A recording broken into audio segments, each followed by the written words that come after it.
That I am a liberal, you're a conservative. My condolences. Maybe by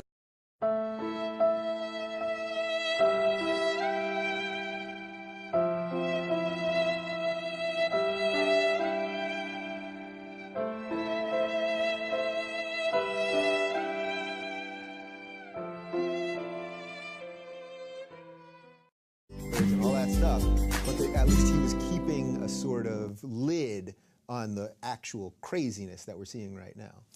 My problem with that is that we don't know what Saddam Hussein would have done had we not gone there.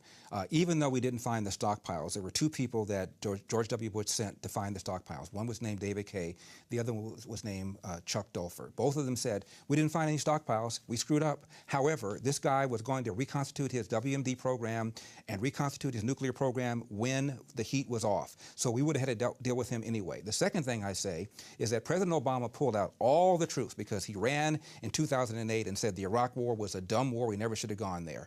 Gotcha, bitch. Over the advice of Hillary, his Secretary of State, over the advice of his then Secretary of Defense, Leon Panetta, over the advice of his former Secretary of Defense, Robert Gates, over the advice of the Joint Chiefs, he pulled out all the troops. He was warned, if you do this, there'll be a vacuum. He did it anyway. Ray Odierno is a member of the Joint Chiefs. He just retired, and he gave a speech when he retired, and he was asked if does he believe that we should have left people there? He says yes. Had we done so, ISIS could have been dealt with. So in my opinion, however you feel about it, when Obama walked in and inherited this mess, he should have made it better, not worse. He made it worse. He go into the wrong war. Got the him! right war for the right reasons. I think the intelligence was good, and I think the problem was when Obama came in, he wanted to get out so quickly that he did not realize what the aftermath would be. And I'm not the only one who said this. Robert Gates has written a book, scathing attack, the most scathing attack on a sitting commander-in-chief by a former cabinet member I have ever read.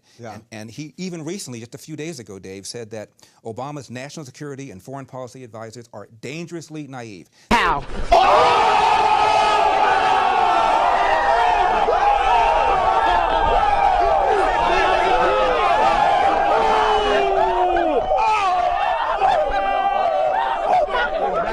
They see the world through this prism that they want, which is why the Benghazi thing happened. The reason the Benghazi thing happened is Obama's running in 2012. GM is dead. GM is alive. Osama bin Laden is dead. And Al-Qaeda's on the run. Therefore, Benghazi was not thoroughly defended because they thought that the Libyans were happy with us because we got rid of Gaddafi.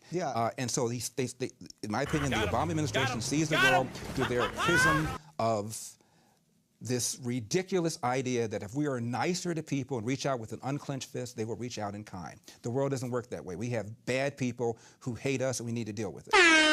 I see the world realistically. I think we have enemies, we need to deal with them. I did not believe, as you just now pointed out, that we should have gone to war in Libya. I don't believe in doing anything unless it's consistent with our national security interests. When Jimmy Carter, for example, threw the Shah of Iran under the bus in the 70s, what was that all about? He did it because he wanted freedom.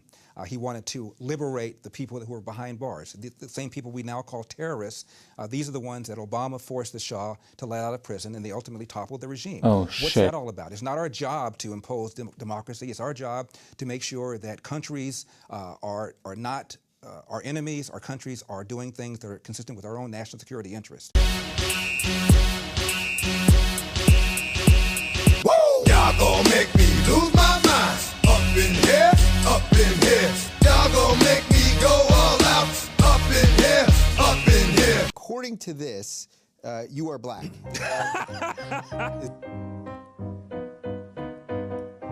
With so much drama in the LBC, it's kinda hard being Snoop Deal Double G.